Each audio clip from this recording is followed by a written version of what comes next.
الرجيم الحمد لله رب العالمين والعاقبة للمتقين والصلاة والسلام على سيد الأنبياء والمرسلين وعلى آله وأصحابه أجمعين أما بعد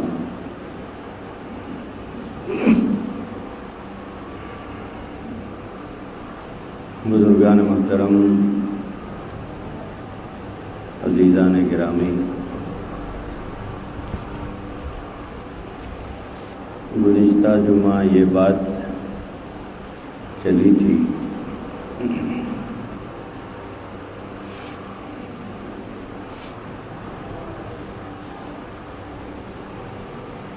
کہ بنیادی چیز عقیدہ ہوتا ہے۔ آدمی کا اگر عقیدہ درست ہو تو باقی اعمال اللہ کے نزدیک مقبول ہوتے ہیں۔ اگر آدمی کا عقیدہ ہی صحیح نہ ہو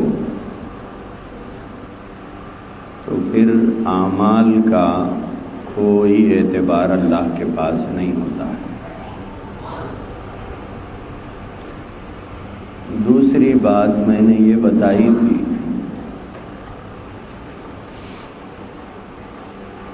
کہ اس وقت میں بہت سے فرقے جو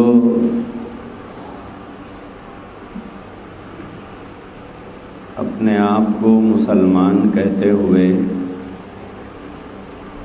اپنے چند مخصوص خیالات کا اور اپنے چند مخصوص عقائد کا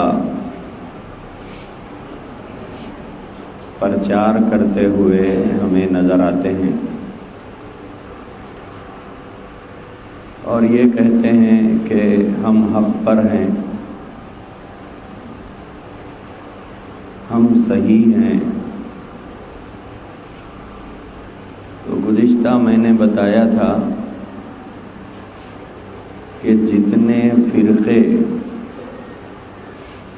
اس امت میں پائے جاتے ہیں ان کے بارے میں یہ بات یاد رکھنا چاہیے کہ ان کے ایک ہاتھ میں قرآن ہوگی، ایک ہاتھ میں حدیث ہوگی۔ کوئی فرقہ آپ کو دلیل کے طور پر قرآن و حدیث سے ہٹ کر کوئی اور چیز نہیں بتاتا ہے۔ وہ کہتا ہے کہ صاحب میری دلیل قرآن مجید ہے، ہماری دلیل حدیث رسول اللہ صلی اللہ علیہ وسلم ہے، اور اپنے عقائد اور نظریات کو قرآن کریم کی آیات پڑھ پڑھ کر سمجھاتا بھی ہے، اور رسول اللہ صلی اللہ علیہ وآلہ وسلم کی احادیث پڑھ پڑھ کر سناتا بھی ہے۔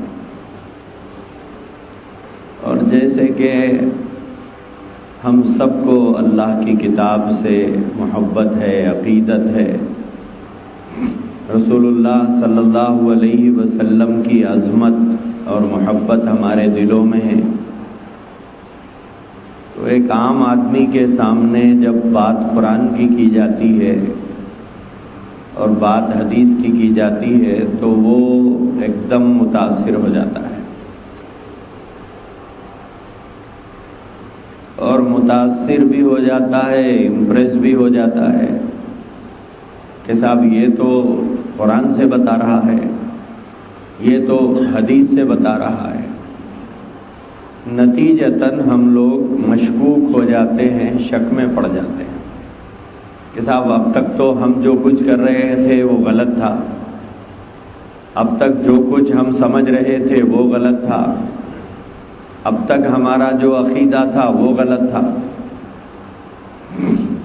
گزشتہ جمعہ میں نے بتایا تھا اللہ تبارک و تعالیٰ نے قرآن مجید میں یہ بات ارشاد فرمائی ہے کہ یضل بہ کثیرا ویہدی بہ کثیرا، کہ یہی قرآن کو اپنے اپنے مقصد کے لیے استعمال کر کے بہت سے لوگ گمراہ ہو جائیں گے،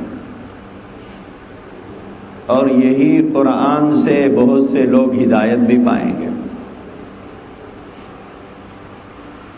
تو یہ بات یاد رکھنا چاہیے کہ کوئی بھی آدمی اگر آپ کے سامنے قرآن کی آیات پڑھ کر سنائے اور حدیث پاک پڑھ کر سنائے اور اس کا جو معنی وہ مطلب بیان کرتا ہے اسے سنیں، اور اگر وہ کوئی الگ معنی الگ مطلب بیان کر رہا ہے تو بجائے امپریس ہو جانے کے ہم تحقیق تو کریں اس کی کہ یہ صحیح بھی ہے یا نہیں ہے، یہ جو معنی بیان کر رہا ہے، یہ جو مطلب بیان کر رہا ہے، یہ جو عقیدہ بیان ہو رہا ہے، آیا یہ صحیح بھی ہے یا نہیں ہے۔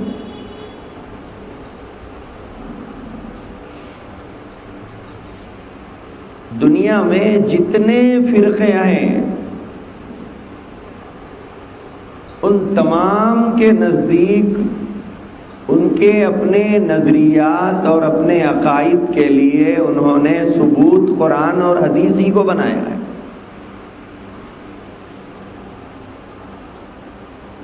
وہ قرآن ہی پیش کریں گے، حدیث ہی پیش کریں گے۔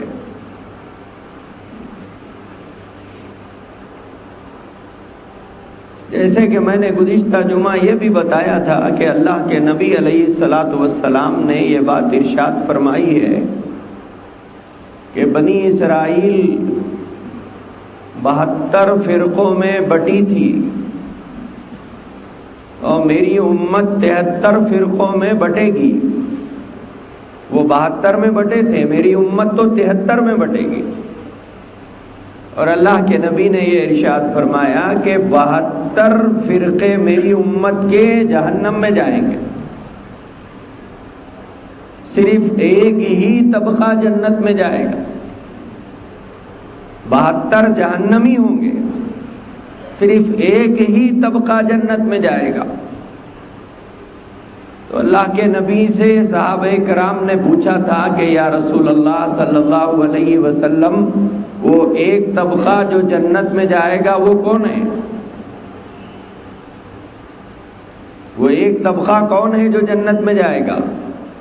اللہ کے نبی نے ارشاد فرمایا ما انا علیہ و اصحابی، جو میرے اور میرے صحابہ کے طریقے پر رہے گا بس وہی جنت میں جائے گا، اور جو میرے اور میرے صحابہ کے طریقے سے ہٹ کر چلتا ہے اس کا عقیدہ وہ نہیں ہے جو میرے صحابہ کا عقیدہ تھا، اس کے نظریات وہ نہیں ہیں جو میرے صحابہ کے نظریات تھے،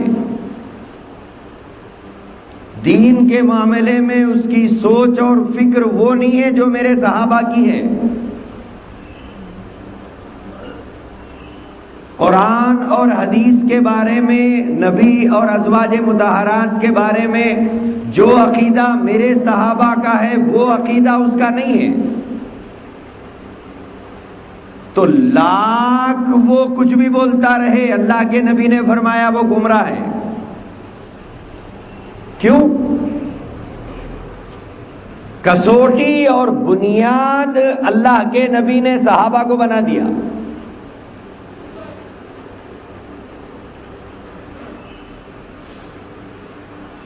ہمیشہ ایک بات یاد رکھنا چاہیے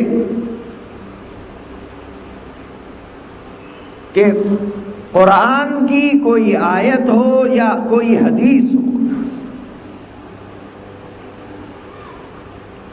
سب سے پہلے ہم یہ دیکھیں گے کہ قرآن مجید کی اس آیت کا مطلب حضرات صحابہ کرام رضوان اللہ تعالی علیہم اجمعین نے کیا سمجھا، یہ ہے اصل بنیاد کہ اس آیت کا صحابہ کیا مطلب لیتے تھے. اس آیت کا صحابہ نے اپنے بعد والوں سے کیا مطلب بیان کیا ہے. ایک ہے قرآن مجید کی آیت، یہ تو پوری دنیا میں آپ کو جہاں بھی قرآن ملے گا وہاں پر آیت سیم سیم ملے گی. لیکن جتنے فرقے اس وقت دنیا میں ہیں ان فرقوں کے اگر مخصوص نظریات اگر ہیں تو قرآن مجید کی آیت کے مطلب اور ترجمے میں وہ اپنے عقائد کو ٹھوسیں گے اور آیت کریمہ کا مطلب وہ بیان کریں گے جو اس کی جماعت کا یا اس فرقے کا مخصوص ٹائٹل ہے. اس آیت کریمہ کا یہ مطلب ہے وہ بیان کریں گے. ایک عام مسلمان جب آیت کو سنتا ہے اور ترجمہ تو وہ جانتا نہیں ہے، جب اس کے سامنے قرآن کہہ کر بیان کیا جاتا ہے، اب مطلب چاہے کچھ بھی بیان کرے وہ من و عن اسے مان لیتا ہے کہ صاحب بات قرآن کی ہے، اب ہم کچھ نہیں بول سکتے. بات حدیث کی ہے یہ سمجھ کر ہم مان لیتے ہیں کہ صاحب رسول اللہ کی بات ہے.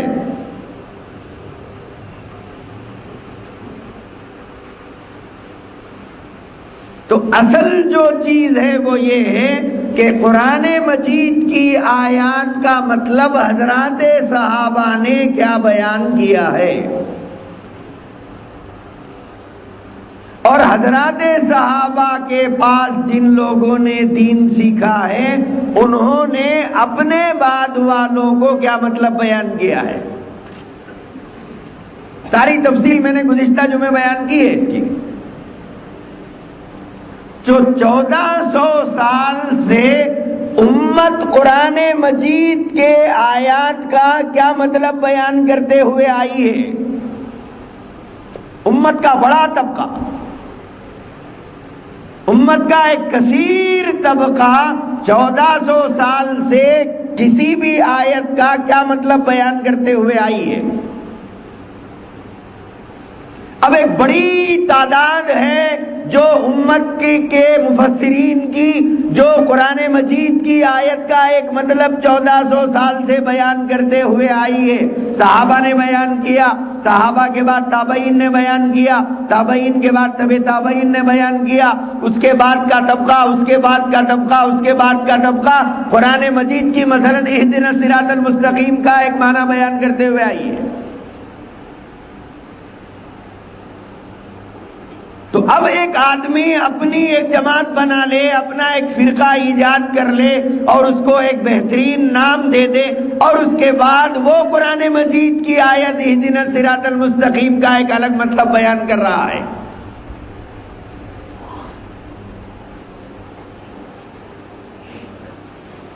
تو ایک طرف پوری امت کے 1400 سال کے مفسرین اکرام ہیں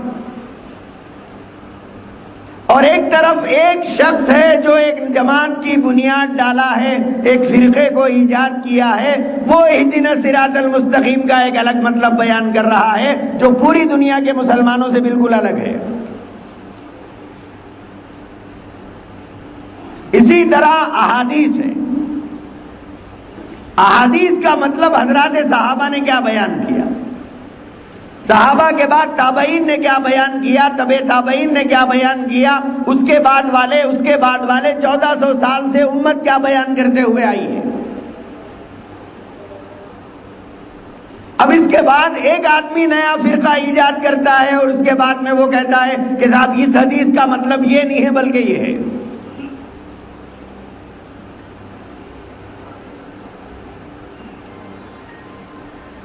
اکثر جو بات نوجوان کہتے ہیں وہ یہ کہتے ہیں کہ صاحب آخر ہم حق پر کس کو سمجھے، کہ ان کے پاس جائیں تو یہ کہتے ہیں ہم حق پر ہیں، ان کے پاس جائیں تو وہ کہتے ہیں ہم حق پر ہیں، وہ کہتے ہیں ہم صحیح ہے، یہ کہتے ہیں ہم صحیح ہے، آخر ہم صحیح سمجھیں تو کس کو سمجھیں. اگر واقعی آپ کو اگر حق کی تلاش ہے تو پھر جستجو کرنا ہوگا. اگر حق کی اگر تلاش ہے تو پھر آپ کو جستجو کرنا ہوگا.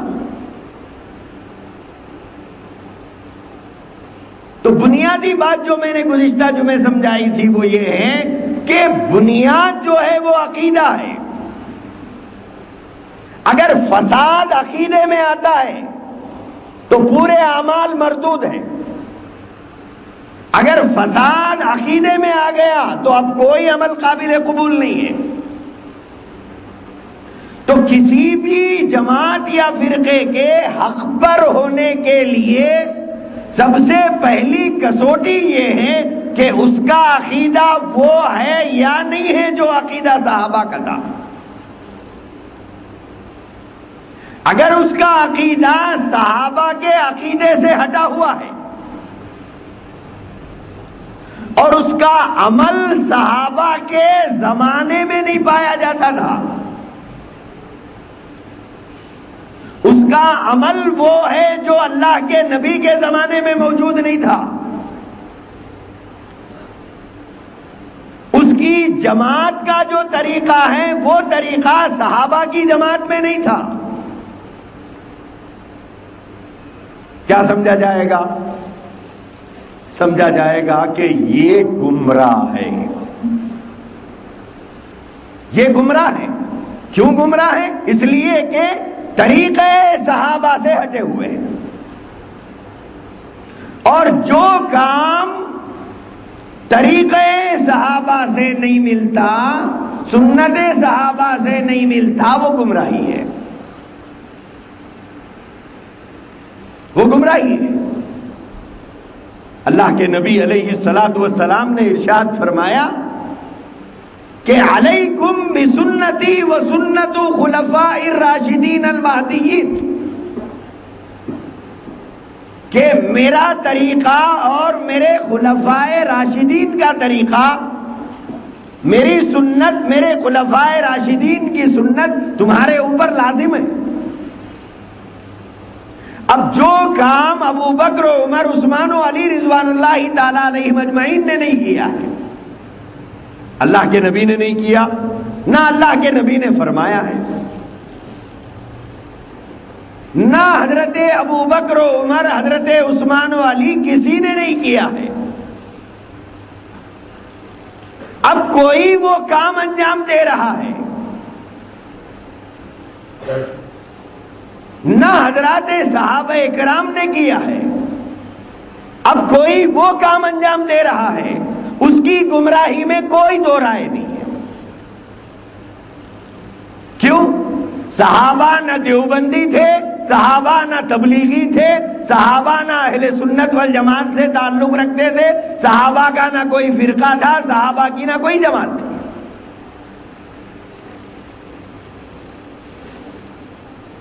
صحابہ نبی کے تربیت یافتہ تھے اور نبی سے دین لے کر امت کو دینے والے حضرات صحابہ تھے.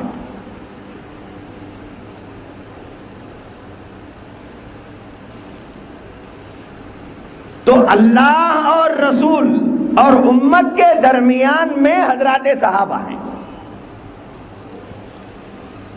جو کچھ دین ہمیں ملا ہے وہ صحابہ سے ہو کر ملا ہے، حضرات صحابہ کے واسطے سے ملا ہے. تو حضرات صحابہ جو عقیدہ رکھتے تھے وہی عقیدے پر جو ہے وہی حق پر ہے،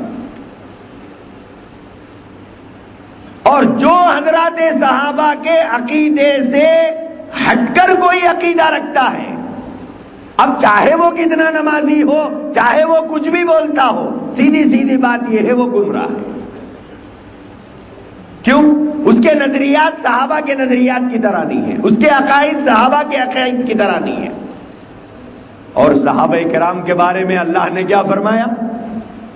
صحابہ کے بارے میں اللہ نے فرمایا اولئک ھم الراشدون.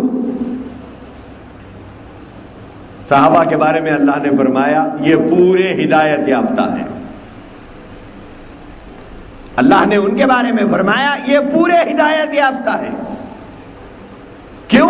اللہ نے فرمایا اولئک الذین امتحن اللہ قلوبہم للتقوی، کہ ہم نے ان کے دلوں کا امتحان لے لیا ہے. ہم نے ان کے دلوں کا امتحان لے لیا، لہذا امتحان کے بعد اب ہم انہیں سرٹیفکیٹ دے رہے ہیں اولئک ھم الراشدون، یہ پورے ہدایت یافتہ ہیں. ان کے اوپر انگلی اٹھانے کا اب تمہیں کوئی حق نہیں ہے.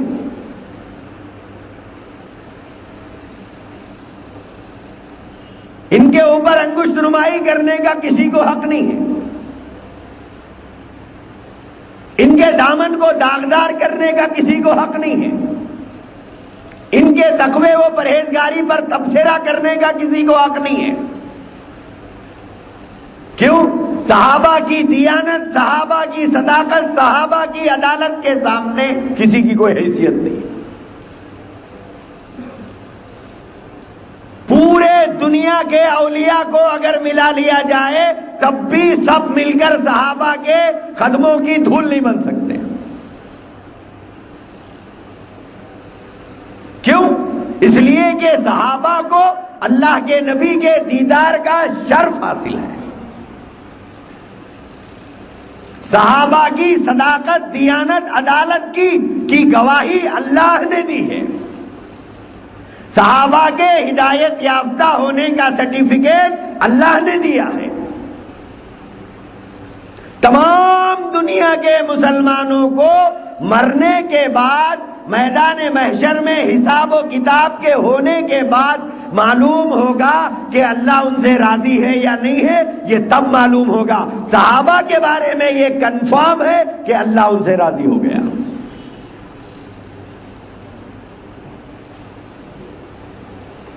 اور یہ ساری باتیں اللہ نے قرآن میں بیان کی ہیں. اللہ نے قرآن میں بیان فرمایا رضی اللہ عنہم ورضوا عنہ، کہ اللہ ان سے راضی ہے، وہ اللہ سے راضی ہے. تو اب بنیاد اصل جو ہے وہ صحابہ ہے. تو قرآن کی کسی بھی آیت کا مطلب صحابہ نے کیا بیان کیا،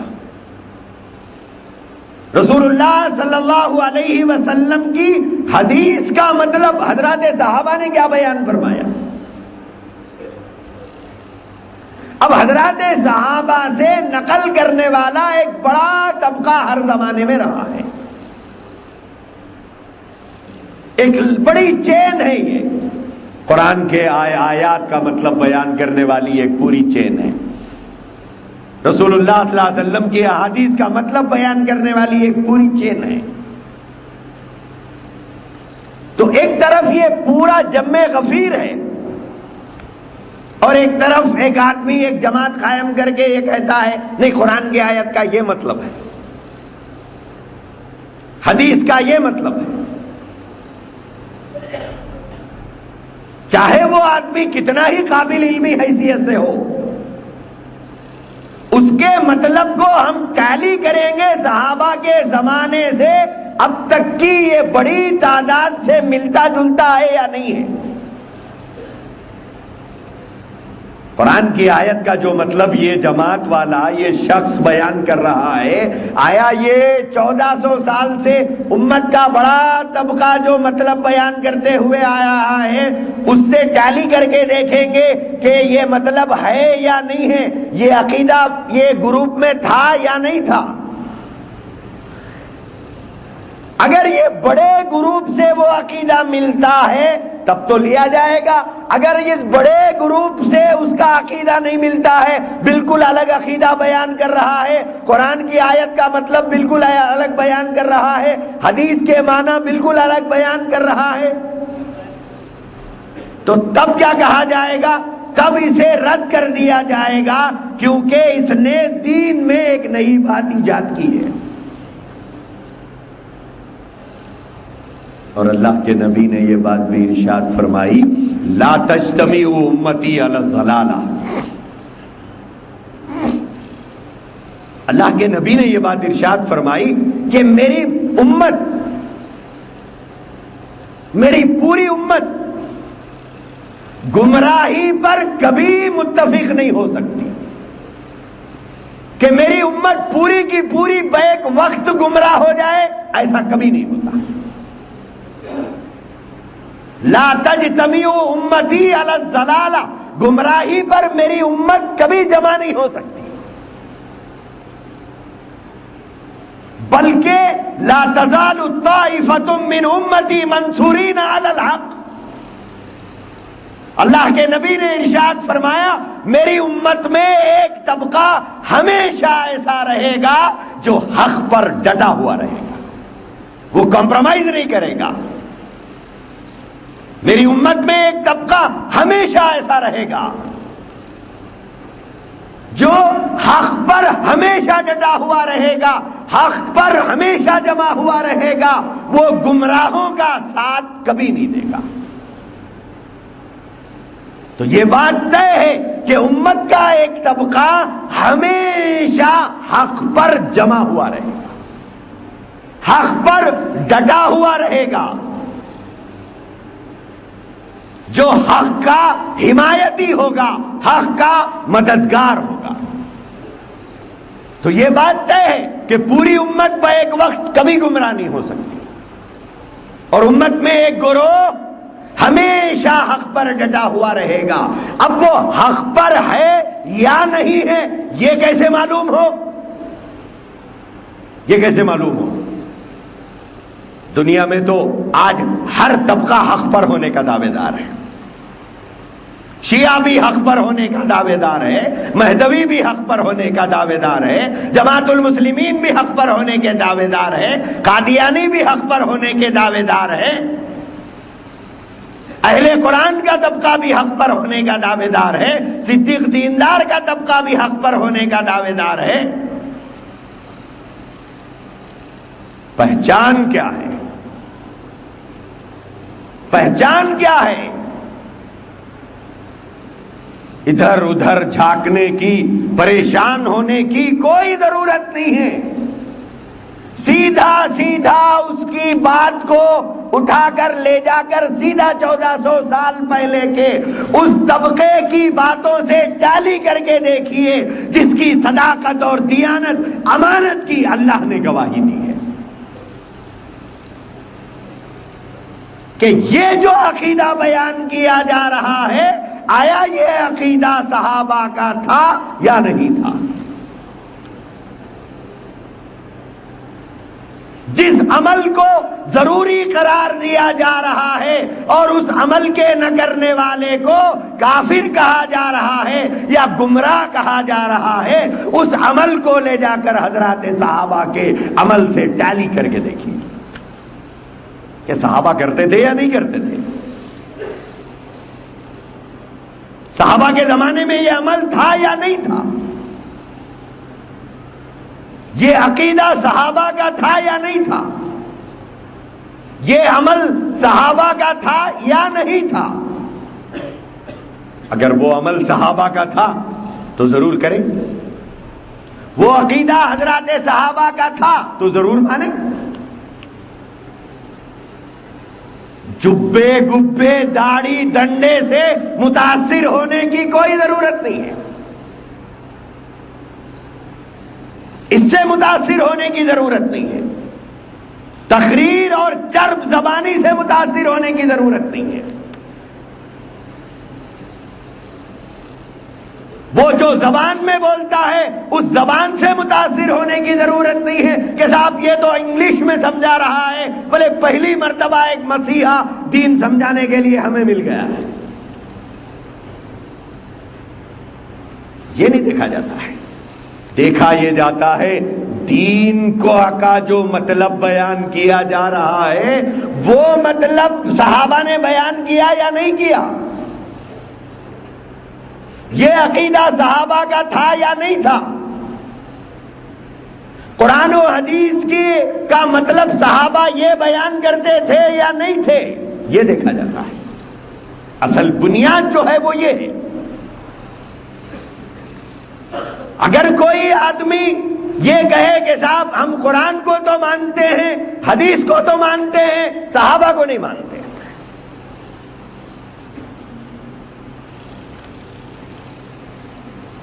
ایک زبردست یہودیت کی سازش، ایک زبردست دشمنان اسلام کی سازش کہ صحابہ کو درمیان سے ہٹاؤ. اگر صحابہ کو درمیان سے ہٹا دیا جائے تو قرآن و حدیث کو کھلونا بنانا آسان ہو جائے گا.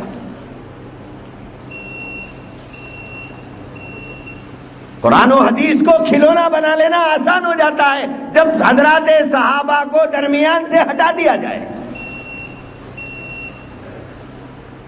لہذا سب سے پہلا طبقہ ہے جس نے حضرات صحابہ کی ذات کو متہم بنایا.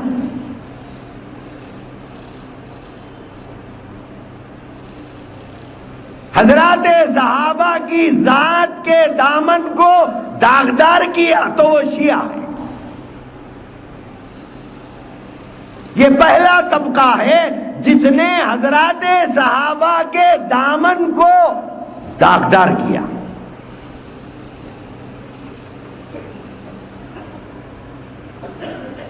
کس طرح داغدار کیا اس کی تفصیلات ہیں، یہ آئندہ جمعوں میں آئیں گی.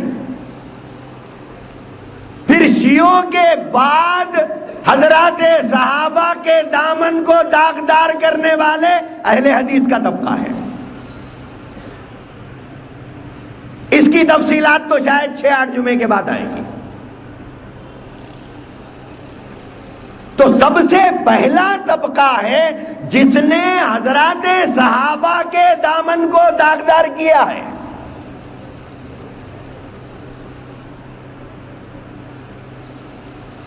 یہ آج آپ کو جگہ جگہ کچھ نام لگا کر، کچھ بینر لگا کر، کالے کپڑے پہن کر جو ڈھونگ رچاتے ہوئے نظر آتے ہیں، یہ پہلا گمراہ طبقہ ہے جس نے حضرات صحابہ کے دامن کو داغدار کیا.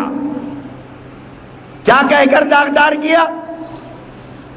یہ کہہ کر داغدار کیا کہ یہ سب مطلب پرست تھے، یہ سب مطلب پرست تھے. انہوں نے حکومت اور مال کی ہوس میں اسلام قبول کیا تھا اور رسول اللہ صلی اللہ علیہ وآلہ وسلم کی وفات کے بعد پورے کے پورے صحابہ کافر ہو گئے تھے سوائے 4 کے.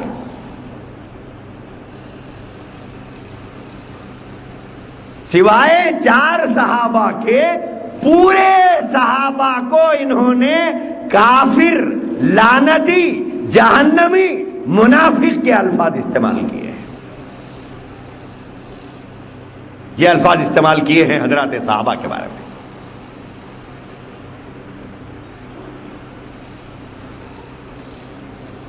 شیعوں کا عقیدہ یہ ہے کہ پورے کے پورے صحابہ کافر ہو گئے تھے.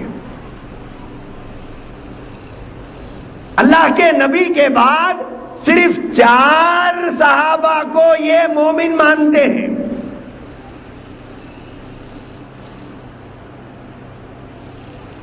وہ 4 صحابہ کون ہیں؟ حضرت مقداد ابن الاسود، حضرت عمار ابن یاسر، حضرت سلمان فارسی، حضرت ابو ذر غفاری رضی اللہ تعالی علیہم اجمعین. یہ 4 کو ہی یہ مومن مانتے ہیں. باقی تمام صحابہ کے بارے میں بشمول حضرت ابو بکر صدیق، حضرت عمر فاروق، حضرت عثمان غنی، سب کے بارے میں ان کا عقیدہ یہ ہے کہ یہ سب اللہ کے رسول کے بعد کافر ہو گئے تھے. تو یہ طبقہ ہے جس نے سب سے پہلے حضرات صحابہ کے دامن کو داغدار کیا ہے. اب جب حضرات صحابہ کو درمیان سے نکال دیا گیا تو قرآن و حدیث سے کھلواڑ کرنا آسان ہو جاتا ہے.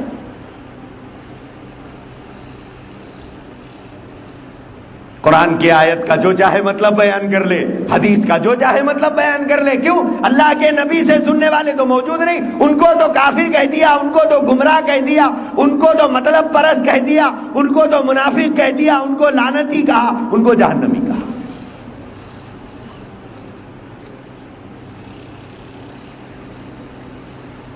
تو پہلا کام انہوں نے کیا کیا؟ حضرات صحابہ کو درمیان میں سے ہٹا دیا. دوسری بات،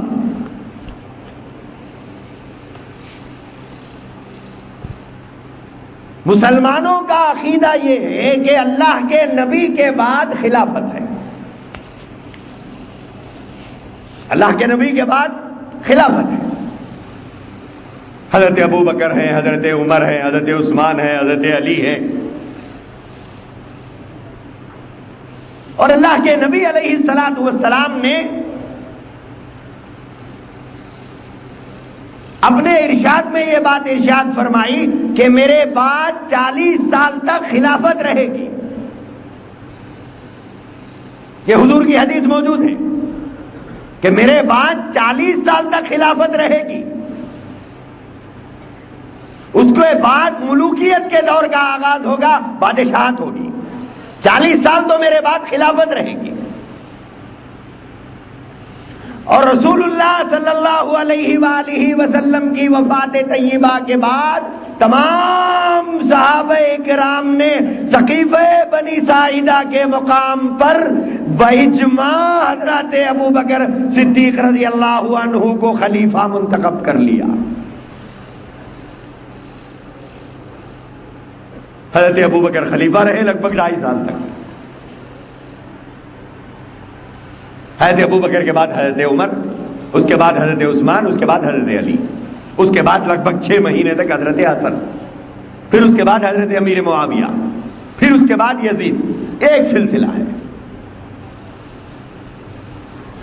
تو ایک طرف پوری دنیا کے مسلمانوں کا موقف یہ ہے کہ اللہ کے نبی کے بعد خلیفہ رسول اللہ حضرت ابو بکر ہے.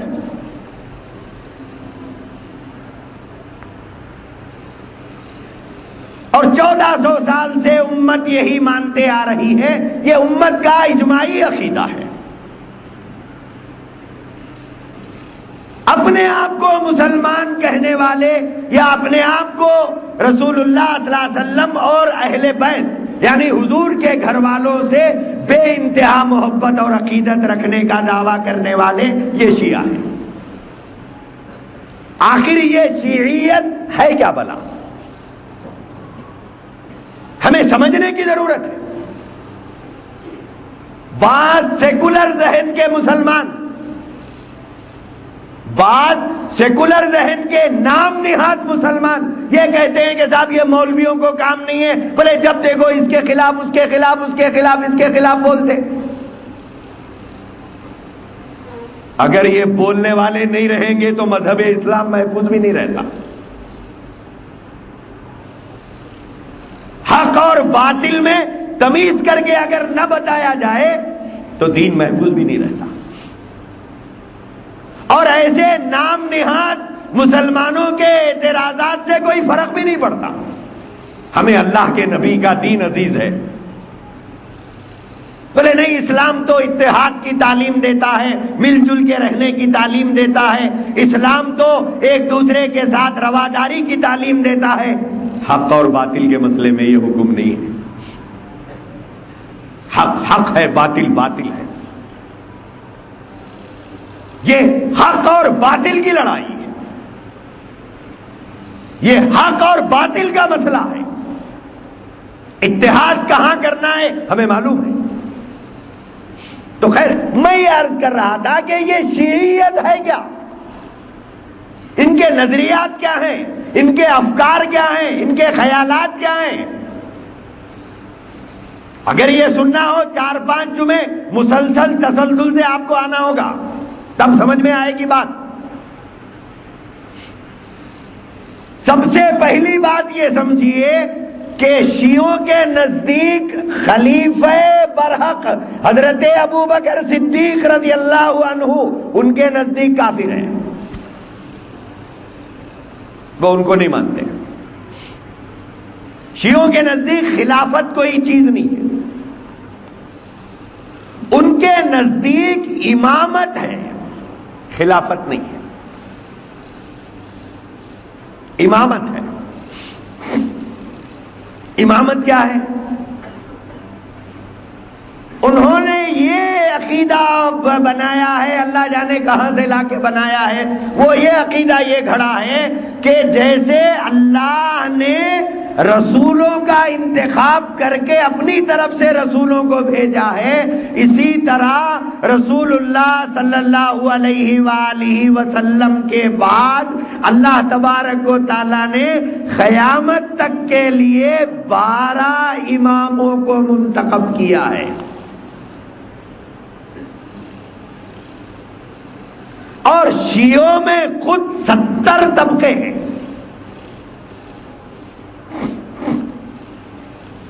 حضرت پیران پیر رحمت اللہ علیہ کی کتاب غنیت الطالبین میں حضرت پیران پیر رحمت اللہ علیہ نے وہ سارے طبقات کا ذکر کیا ہے، جس کو شوق ہو جا کے اس کتاب کا مطالعہ کرے۔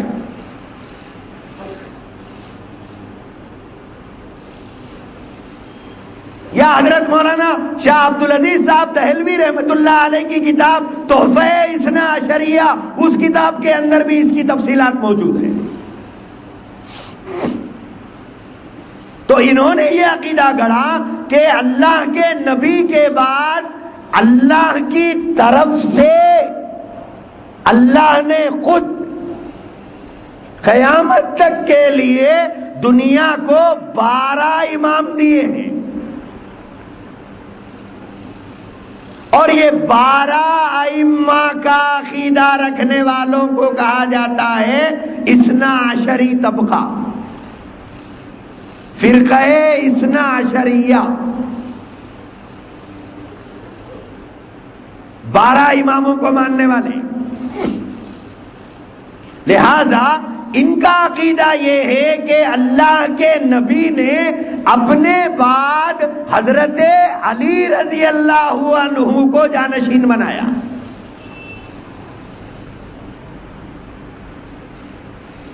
حضرت علی کو جانشین بنایا۔ حضرت علی تو جانشین نہیں تھے،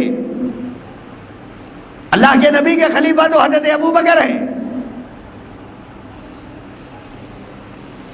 تو شیعوں نے اپنی کتابوں میں لکھا ہے کہ اللہ کے نبی کے بعد انہوں نے نبی سے غداری کر کے حکومت پہ قبضہ کیا ہے۔ کون؟ حضرت ابوبکر نے اللہ کے نبی سے غداری کی۔ حضرت علی کو خلافت ملنا چاہیے تھا، لہذا علی کو خلیفہ نہ بنا کر حضرت ابوبکر کو خلیفہ بنانے کے جرم میں انہوں نے پورے صحابہ کو کافر کہا ہے۔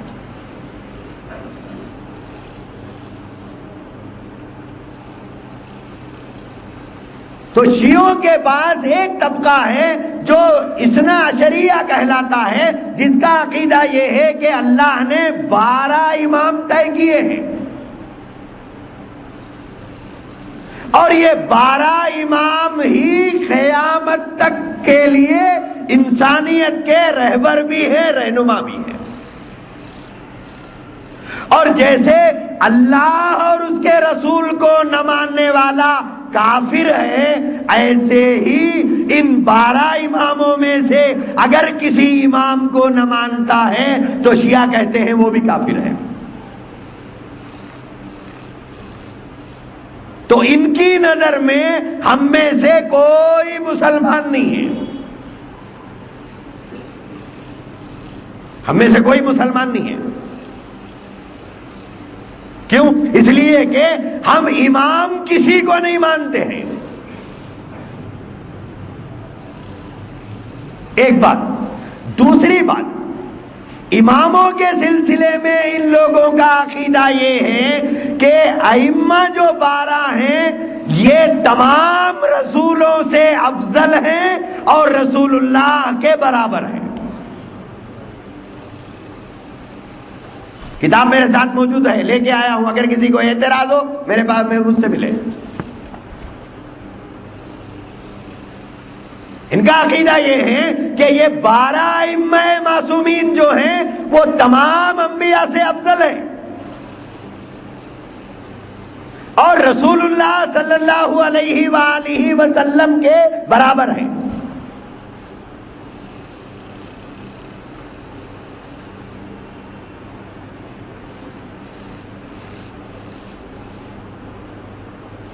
اس کے بعد تمام 12 ائمہ کے بارے میں ان کا عقیدہ یہ ہے کہ جو کچھ ہو گیا اور جو کچھ ہونے والا ہے ان تمام چیزوں کا علم ان 12 اماموں کو ہے۔ ما کان و ما یکون، جو کچھ ہو گیا اس کا علم ہے، یہ بات مانی جا سکتی ہے، اسلامی عقیدے سے غلط نہیں ہے، لیکن جو کچھ ہونے والا ہے اس کا علم یہ اسلامی عقیدے کے بالکل خلاف ہے۔ کیوں؟ اس لیے کہ قرآن کہتا ہے وَمَا تَدْرِي نَفْسٌ مَاذَا تَكْسِبُ غَدًا، کل کیا ہوگا اس کا علم صرف مجھے ہے۔ اللہ کہہ رہا ہے کل کیا ہوگا اس کا علم صرف مجھے ہے۔ تو یہ 12 اماموں کے سلسلے میں ان کا عقیدہ یہ ہے کہ یہ ما کان و ما یکون کا علم رکھتے تھے۔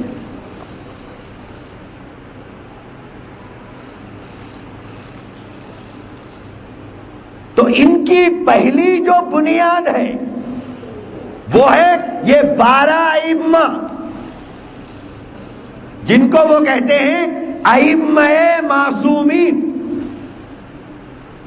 ائمہ معصومین کا مطلب یہ ہے کہ ان کے یہ 12 اماموں سے کبھی کوئی خطا یا غلطی یا بھول چوک زندگی میں کبھی نہیں ہوتی،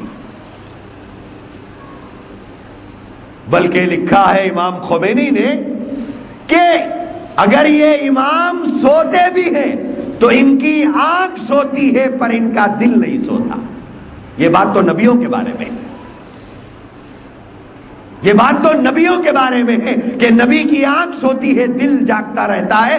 تو انہوں نے وہی مرتبہ جو مرتبہ انبیاء کا ہے انہوں نے ان 12 اماموں کو لا کر انبیاء کی صف میں کھڑا کیا۔ یہ 12 امام کون کون ہیں؟ یہ 12 امام کون ہیں؟ ان کا پورا دین گھومتا ہے یہ 12 اماموں کے اطراف میں۔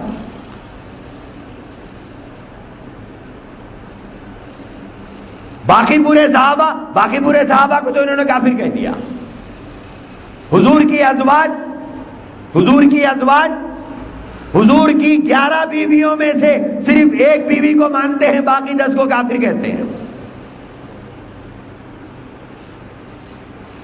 حضور کے 11 بیویوں میں صرف ایک بیوی کو، وہ بھی ان کی مجبوری ہے، ان کو مسلمان ماننا مجبوراً مانتے ہیں، ایسا محسوس ہوتا ہے۔ 10 کو تو یہ کافر کہتے ہیں کہ بھلے حضور کے بعد یہ سب کافر ہو گئے تھے۔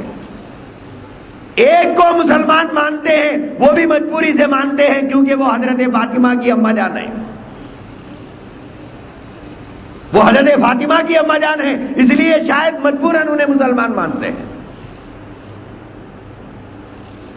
حضور کے 3 داماد ہیں، ان میں سے 2 کو کافر کہتے ہیں، ایک کو مان لیتے ہیں، وہ حضرت علی ہے۔ تو خیر یہ صحابہ کے بارے میں انہوں نے کیا کیا کہا میں بعد کے جمعہ میں بتاؤں گا۔ تو یہ 12 ائمہ معصومین کو مانتے ہیں اور انہی کے گرد ان کا پورا دین گھومتا ہے۔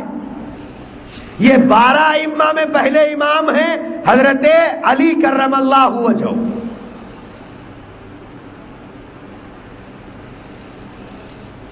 پہلے حضرت علی ہے، علی کے بعد ہیں حضرت حسن،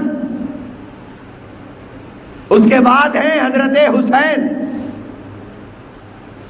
اس کے بعد حضرت حسین رضی اللہ تعالی عنہ کی اولاد نیچے تک۔ اور ان کے بعد یہ عقیدہ لکھا ہوا ہے کہ ائمہ معصومین امام کی اولاد ہی ہو سکتی ہے، دوسرا نہیں ہو سکتا۔ کیوں؟ اس لائن میں یہ کسی دوسرے کو گزرے نہیں دیتے۔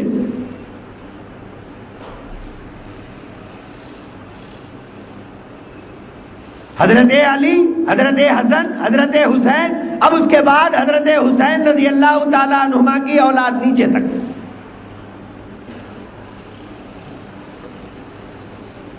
تو 12 میں سے 11 کے بارے میں ان کا عقیدہ یہ ہے کہ 11 ائمہ اس دنیا میں آئے اور چلے گئے. جیسے فطری وفات ہوتی ہے، طبعی وفات ہوتی ہے، ایسے ہی ہر امام کی وفات ہوئی اور وہ اس دنیا سے چلے گئے. 11 امام تو ایسے چلے گئے. اور 12ویں امام جو ہیں ان کے بارے میں ان کا عقیدہ یہ ہے کہ 12ویں امام ہیں امام مہدی غائب. امام مہدی مہدویت کے سلسلے میں ایک عقیدہ شیعوں کا ہے اور ایک عقیدہ مہدیوں کا ہے، اور دونوں کا عقیدہ بالکل الگ الگ ہے. اور ان دونوں کے بیچ میں تیسرا عقیدہ ہم لوگوں کا ہے جو ان دونوں سے بالکل الگ اسلامی عقیدہ ہے. اب میں اس کی تفصیل میں نہیں جانا چاہتا، یہاں صرف یہ سمجھیے، میں بعد میں بتاؤں گا مہدویت کا عقیدہ امام مہدی کے بارے میں کیا ہے. انشاءاللہ یہ تسلسل میں سمجھاؤں گا کہ اسلام کے نام پر یہ فرقے جو جنم لیے ہیں یہ حق پر کیوں نہیں ہے. یہ ہمارا نوجوان طبقہ سمجھے جو کنفیوژن کا شکار ہو رہا ہے، وہ سمجھے اس بات کو. تو 12ویں امام کے بارے میں ان لوگوں کا عقیدہ یہ ہے کہ یہ اپنی پیدائش کے 4-5 سال کے بعد یہ اچانک غائب ہو گئے. یہ غائب ہو گئے. 5 سال کی عمر تھی اور 5 سال کی عمر میں یہ غائب ہو گئے. غائب ہو کر سرامن رائے کے غار میں بنا لیے ہوئے ہیں.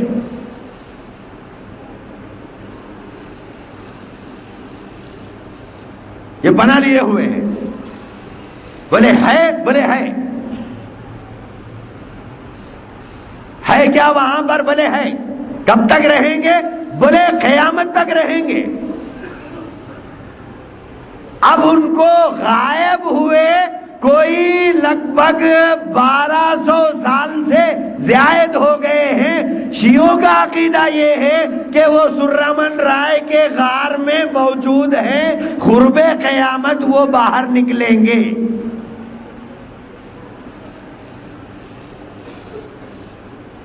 اب جب باہر نکلیں گے تو اصلی قرآن جو ان کے پاس ہے وہ لے کے باہر آئیں گے. بولے پھر یہ قرآن؟ بولے صاحب یہ قرآن تو شراب خور خلفاء نے بدل لیا ہے.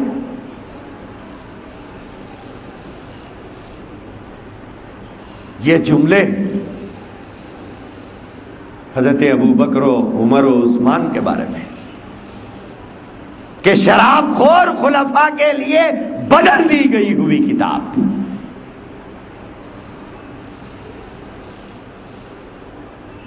جاتے ہیں 10 محرم کو تماشا دیکھنے کے لیے. کیا دیکھنے جاتے ہیں؟ کیا کہا ان بدبختوں نے صحابہ کے بارے میں؟ کیا کہا انہوں نے ابو بکر و عمر عثمان و علی کے بارے میں، عثمان کے بارے میں؟ جو کچھ 10 محرم کو کیا جاتا ہے اسلام سے اس کا کوئی تعلق نہیں ہے. صحابہ کی زندگی اور ان کے عمل سے کوئی تعلق نہیں ہے. افسوس ہے سنی گھرانوں میں بھی 10 محرم کو شربت بنتا ہے. افسوس ہے ان کے اوپر کہ دشمنان صحابہ کے طریقے پر یہ چل رہے ہیں. ابو بکر کے دشمن، عثمان کے دشمن، عمر فاروق کے دشمن، اما جان حضرت عائشہ کو کافر کہنے والوں کے دشمن، حضرت حفصہ کے دشمنوں کے طریقے تمہارے گھروں میں پلتے ہیں.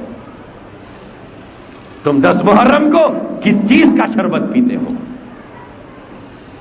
کس چیز کے نام کا شربت بانٹتے ہو؟ دشمنان صحابہ کا طریقہ پورے گروہ صحابہ کو کافر کہنے والوں کا طریقہ.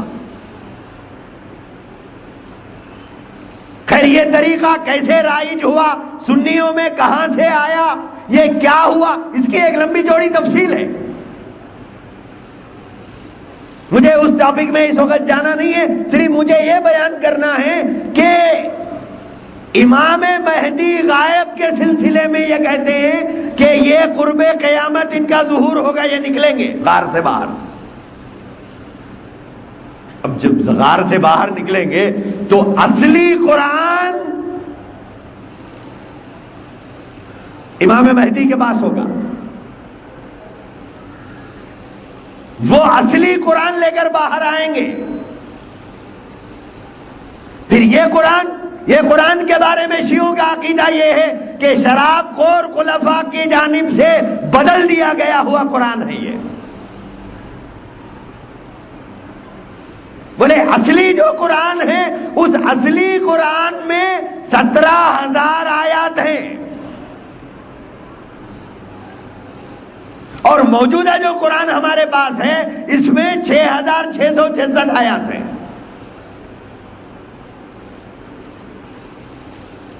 بولے کوئی لگ بھگ 10,000 آیت قرآن کریم میں ایسے تھے جس میں علی اور اولاد علی اور فاطمہ اور آل فاطمہ کے فضائل بیان کیے تھے. صحابہ نے دشمنی سے وہ سارے نکال لیے ہیں.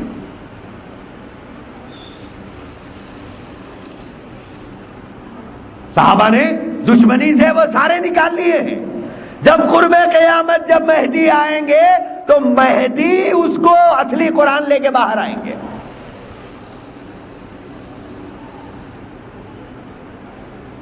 تو یہ 12 ائمہ کے اطراف ان کا عقیدہ گھومتا ہے جسے فرقہ اثنا عشریہ کہا جاتا ہے، جس کے بارے میں پوری دنیا کے مسلمان علماء کا متفق علیہ فیصلہ ہے کہ یہ کافر ہے.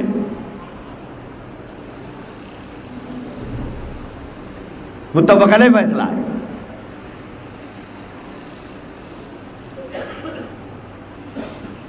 تو پہلی بات ہے ائمہ کو ماننے والے یہ لوگ ہیں. کئی چیزیں ہیں، ائمہ کے بارے میں ان کا کیا عقیدہ ہے، قرآن کے بارے میں ان کا کیا عقیدہ ہے، شیخین حضرت ابوبکر و عمر کے بارے میں ان کا کیا عقیدہ ہے، قرآن کے بارے میں ان کا کیا عقیدہ ہے. یہ 4-5 بنیادی باتیں ہیں، موٹی موٹی اس کو سمجھنے کی ضرورت ہے، تب آپ کو شیعیت کی حقیقت سمجھ میں آئے گی. بہت سے ہمارے نوجوان سنی شیعہ لڑکیوں سے شادی کرتے ہیں. ارے کافرہ کو گھر میں لا کے پالتے ہو، دشمن ابو بکر کو، دشمن عمر کو، ابو بکر و عمر کی دشمن کی بیٹی کو. بولے صاحب ہمیں عشق ہو گیا. لعنت ہے تمہارے عشق کے اوپر، تحف ہے تمہارے اوپر اگر تم یہ کام کرتے ہو. لعنت ہے تمہارے اوپر اگر تم عشق کے نام پر دشمن ابو بکر و عمر کو گھر میں لا کے پالتے ہو. جو اما جان حضرت عائشہ کو کافر کہتے ہو، اما جان حضرت حفصہ کو جو کافر کہتے ہو، ابو بکر و عمر کو، رسول اللہ صلی اللہ علیہ وسلم کو زہر دے کر موت کے گھاٹ اتارنے کی بات کرتے ہو، پورے گروہ صحابہ کو جو کافر کہتے ہو، تمہارا دل کیسے مانتا ہے کہ تم اپنے گھروں میں ان کی بیٹی لا کر پالو؟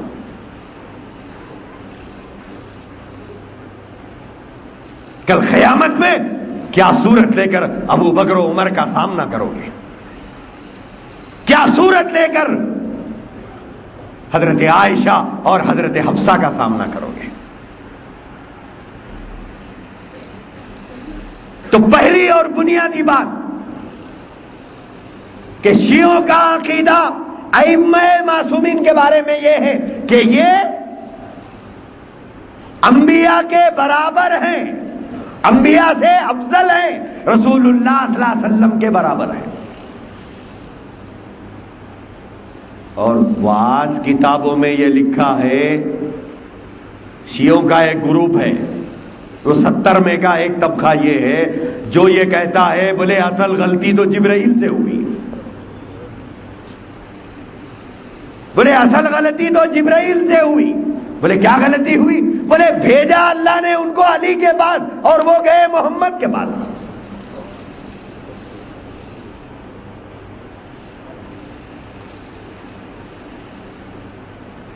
بولے غلطی جبرائیل سے ہوئی.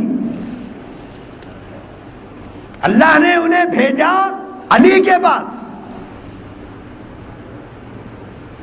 اور جبرائیل گئے محمد کے پاس. کیا مطلب ہے؟ مطلب یہ ہے کہ اصل نبی تو علی کو بننا تھا.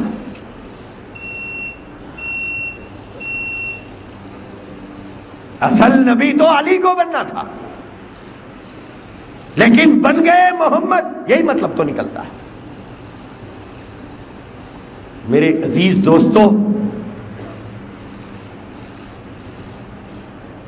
اتنی خرافات انہوں نے یہ 12 ائمہ سے منسوب کر کے لکھی ہے. کیا لکھا ہے؟ کہ امام معصومین نے یہ کہا باتیں ان کی طرف منسوب ہیں.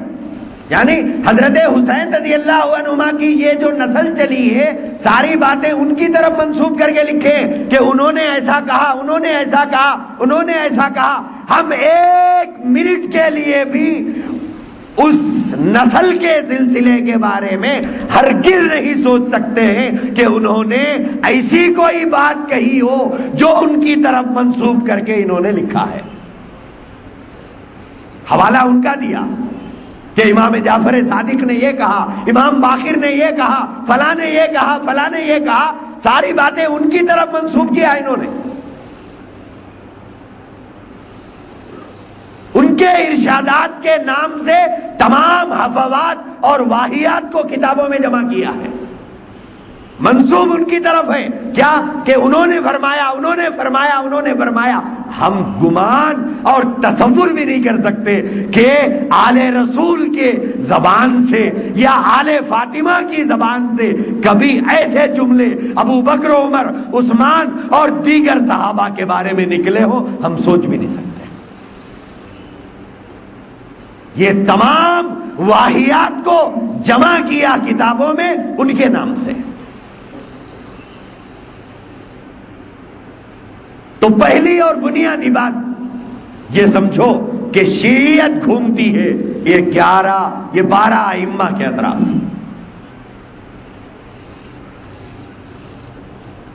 اور 12 ائمہ کے بارے میں ان کا بنیادی عقیدہ یہ ہے کہ یہ تمام انبیاء سے افضل ہے اور رسول اللہ صلی اللہ علیہ وسلم کے برابر ہے. اور بعض جگہ انہوں نے لکھا ہے کہ امامت افضل ہے پیغمبری اور نبوت سے. نبوت اور پیغمبری سے بھی افضل ہے امامت.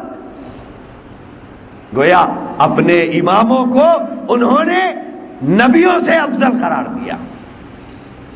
اور ان کی پیدائش کے سلسلے میں جو باتیں انہوں نے لکھی ہے کہ ائمہ عام دنیا کے لوگوں سے الگ طریقے سے پیدا ہوتے ہیں. جس طریقے سے اللہ کے رسول کی بھی ولادت نہیں ہوئی ہے، جو نیچرل طریقہ ہے، اللہ کے نبی کی ولادت بھی اسی نیچرل طریقے سے ہوئی ہے. انہوں نے ان 12 اماموں کو وہ نیچرل طریقے سے بالکل الگ ہٹایا ہے. آئندہ جمعہ میں سناؤں گا کہ کس طریقے کا عقیدہ یہ رکھتے ہیں اپنے ائمہ کی پیدائش کے سلسلے میں. لہذا ہمیں یہ بات یاد رکھنا ہے کہ یہ گروہ دائرہ اسلام سے خارج ہے. کیوں ہے؟ اس لیے ہے کہ حضرات صحابہ کا یہ عقیدہ نہیں تھا. حضرات صحابہ کا یہ عقیدہ نہیں تھا. اور جو عقیدہ حضرات صحابہ کا نہیں ہے اس کا اسلام سے کوئی تعلق نہیں ہے. اسلام سے اس کا کوئی تعلق نہیں ہے. صحابہ کے عقیدے سے ہٹ کر الگ عقیدہ قائم کر لیا جائے، چاہے اس جماعت میں 100 کروڑ لوگ جمع ہو جائیں، ان کی تعداد کی زیادتی ان پر، ان کے حق پر ہونے کی علامت نہیں ہے. ایک بات ہمیشہ یاد رکھیے، تعداد کی زیادتی حق پر ہونے کی علامت نہیں ہے. کہ صاحب اتنے لوگ ہیں، کیا یہ غلط ہو سکتے ہیں؟ بالکل ہو سکتے ہیں، کوئی دو رائے نہیں، کوئی دو رائے نہیں ہے۔ گمراہ ہو سکتے ہیں، کوئی شک نہیں ہے۔ کیوں؟ ہم کو لانا ہے کسوٹی کے اوپر۔ ہر پیلی چیز سونا نہیں ہوا کرتی، اور سنار کسوٹی پر گھسے بغیر اس کے 50 سال کے تجربے کو وہ بازو رکھ کر وہ اسے گھس کے دیکھتا ہے۔ اسے 50 سال کا تجربہ ہے سونا خریدنے اور بیچنے کا، اس کے باوجود جب آپ کوئی چھوٹی چیز لے جائیں تو سب سے پہلے وہ کسوٹی نکال کر اس پہ گھس کے دیکھتا ہے، اپنے تجربے پر بھروسہ نہیں کرتا۔ لہذا کثرت اور قلت معیار نہیں ہے، کثرت اور قلت معیار نہیں ہے حق پر ہونے کا۔ حق پر ہونے کے لیے اسے کسوٹی پر لا کر دیکھا جائے گا۔ جو عقیدہ بیان کیا جا رہا ہے یہ عقیدہ حضرات صحابہ کا تھا یا نہیں تھا؟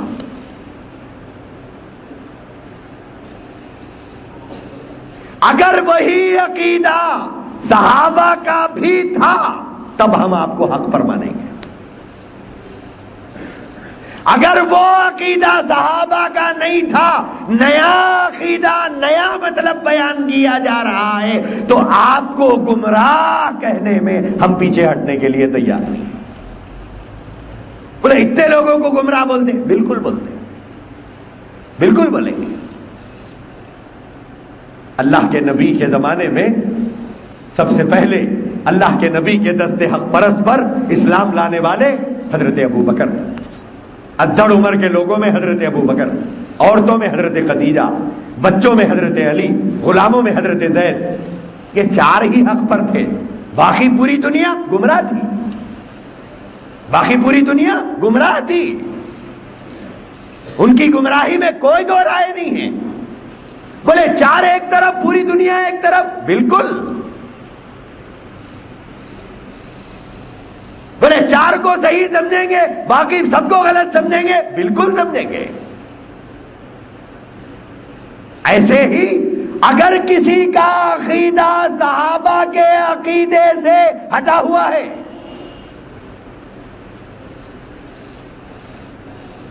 اب یہ ہٹے ہوئوں کی تعداد چاہے کتنی ہو، پوری دنیا بھر جائے نعوذ باللہ،